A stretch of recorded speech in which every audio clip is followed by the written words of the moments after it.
ils venaient du Sénégal, les tirailleurs sénégalais, des Marocains, des Algériens, musulmans, français, parce que... Pourquoi voyez-vous cette différence musulman? Français, musulmans, parce que vous faites cette différence. Ah non, non, nous, moi on je la fais fait pas. Parce qu'ils moi, étaient... monsieur, je suis la présidente d'un parti politique qui a fait élire la première musulmane au conseil régional d'Île-de-France. Vous niez qu'il y a des cimetières, vous niez qu'il y a des cimetières musulmans à Verdun, vous niez qu'il y a des cimetières musulmans où sont enterrés des anciens combattants. Je n'ai absolument pas nié cela, donc, monsieur. C'est des cimetières de combattants musulmans. Et je vous dis même mieux que ça, je vous dis que le Front National a été le parti politique qui s'est battu bec et ongle pour défendre les harkis, les Français musulmans qui avaient choisi la France, quand les socialistes et les gens de droite les ont parqués dans des camps, les ont traités comme des chiens et qui sont restés pendant des années et des années, comme on n'oserait même pas aujourd'hui traiter quelqu'un qui n'a aucun droit sur notre sol, c'est-à-dire un clandestin. Adil, eh bien, nous les avons défendus. Nous, en toutes circonstances, nous avons demandé à ce que le massacre dont ils ont été victimes, notamment en Algérie, soit reconnu par l'État français plutôt que de reconnaître le massacre, le génocide arménien. Reconnaissons déjà ceux de chez nous qui ont été massacrés. Alors vous voyez que si nous étions des adversaires des musulmans, nous ne serions pas comportés comme cela. Alors vous allez dédier, si au cas où vous êtes présidente de la République, vous allez dédier votre victoire à tous ces combattants qui sont morts pour la France. À tous les combattants qui se sont battus pour la liberté de la France et qui aujourd'hui, sûrement, doivent s'étonner de voir que notre pays est en train d'abandonner cette liberté si chèrement acquise. Bien sûr, parce que c'est ce qui est en train de se passer. Merci beaucoup, Adil. On reviendra à vos questions dans un instant. On va passer, si vous le voulez bien, la parole à Joëlle Percheron, qui est juste derrière vous. Bonsoir, Joëlle. Bonsoir. Vous avez 46 ans, vous êtes commerçante, mère de 4 enfants. Et vous cumulez 2 emplois pour vivre. Vous avez une question à poser à Marine Le Pen à ce sujet. Oui, bonsoir. Donc ma question sera la suivante. Je suis commerçante indépendante dans une ville du Maine-et-Loire. Ma question porte sur le fait que je côtoie énormément de travailleurs indépendants, des commerçants, des artisans, des agriculteurs aussi parfois. Et il s'avère que depuis un certain nombre d'années, on va dire, nous n'arrivons pas à obtenir une rémunération de l'emploi que nous nous sommes créés, de l'entreprise que nous avons achetée.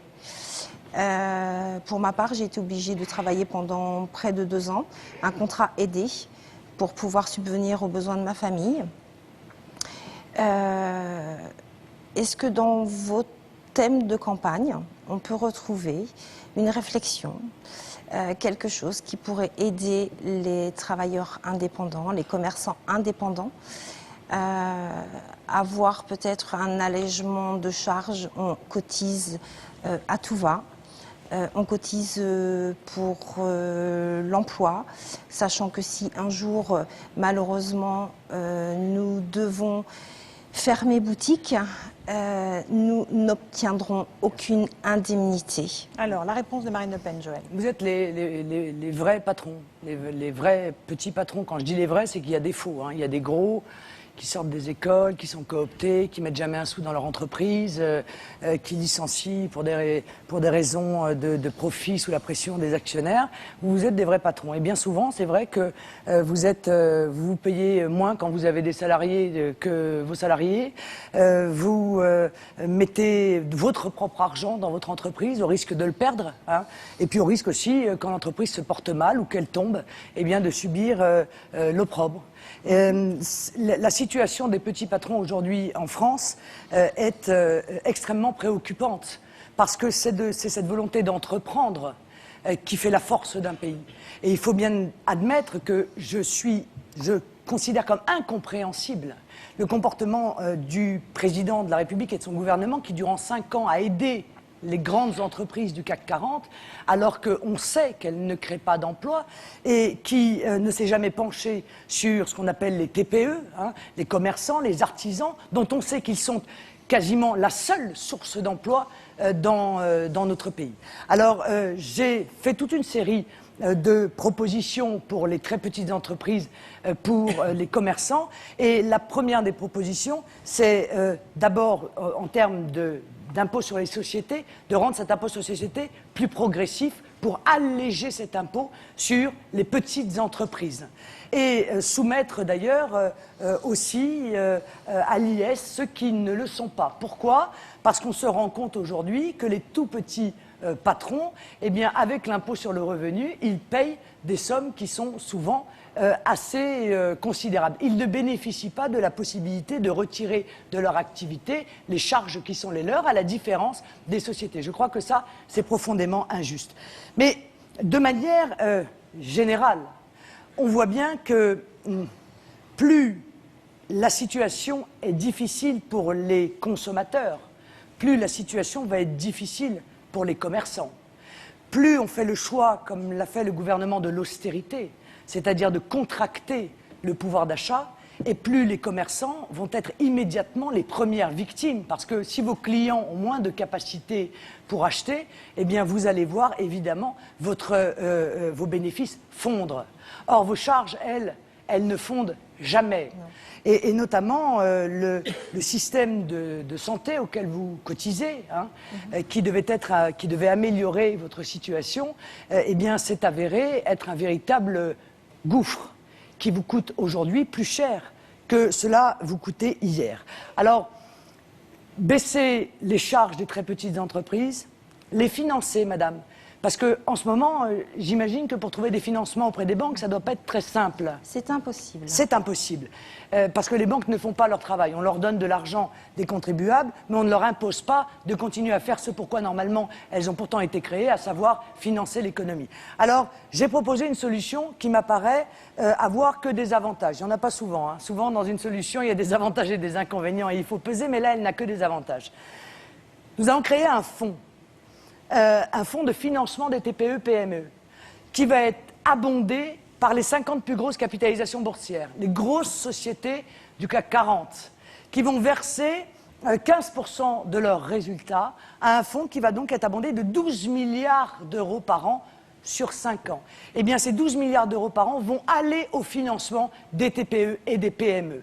Parce que si l'on continue à cette crise du crédit à l'égard des entreprises, eh bien, elles vont tomber les unes après les autres comme de véritables dominos.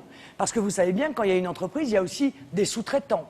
Et quand une entreprise tombe, elle est souvent, bien souvent, pas la seule à tomber. Voilà. Donc ça, c'est une première solution. La solution de la fiscalité pour alléger, la solution du financement, parce que c'est un problème fondamental pour les TPE et les PME. Et puis je vais redonner du pouvoir d'achat, pour que vos clients puissent venir acheter. Et alors comment ça va passer par la revalorisation des allocations familiales, parce que vous avez 4 enfants, et vous savez bien que les allocations familiales, évidemment, couvrent une partie de plus en plus dérisoire du coût d'un enfant. Et vous n'êtes pas la seule mère de France à vous en rendre compte, nous sommes toutes dans ce cas-là. C'est un effort, puisque c'est 2 milliards d'euros par an qui sont débloqués pour revaloriser les allocations familiales, dont je vous indique que je les réserverai à nos compatriotes, c'est-à-dire aux Français, parce que je pense que nous n'avons plus les moyens d'être généreux comme nous le fûmes par le passé. On a beaucoup de questions sur Internet aussi, et Marine puis, Le Pen, je vais augmenter, si vous pouvez conclure. Et j'en terminerai là, je veux augmenter de 200 € les salaires jusqu'à 1,4 fois le SMIC. Mais vous voyez la différence avec l'augmentation du SMIC que proposent mes adversaires. C'est que l'augmentation du SMIC, vous le savez bien, ça va augmenter vos propres charges. Si on vous oblige à augmenter le SMIC, par exemple de vos salariés si vous en avez, la charge sur l'entreprise va augmenter. Alors que dans ma solution à moi, comme je fais prendre en charge par l'État les 200 € de cotisation sociale, le salaire net va immédiatement augmenter de 200 € sans charge supplémentaire pour l'entreprise. Et ça coûtera combien? 20 milliards d'euros à la France? Ça coûte 20 milliards d'euros, moins un certain nombre de bénéfices qui est le retour de la consommation de ces 200 €.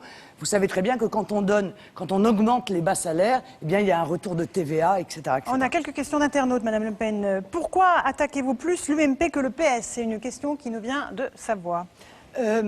C'est-à-dire, je considère qu'ils font exactement la même politique. Alors, quand j'attaque l'un, j'attaque l'autre. D'ailleurs, je les appelle UMPS, vous le savez bien. Et deuxièmement, je suis face à un président sortant. c'est l'UMP qui a été au pouvoir pendant 5 ans. Par conséquent, j'attends du président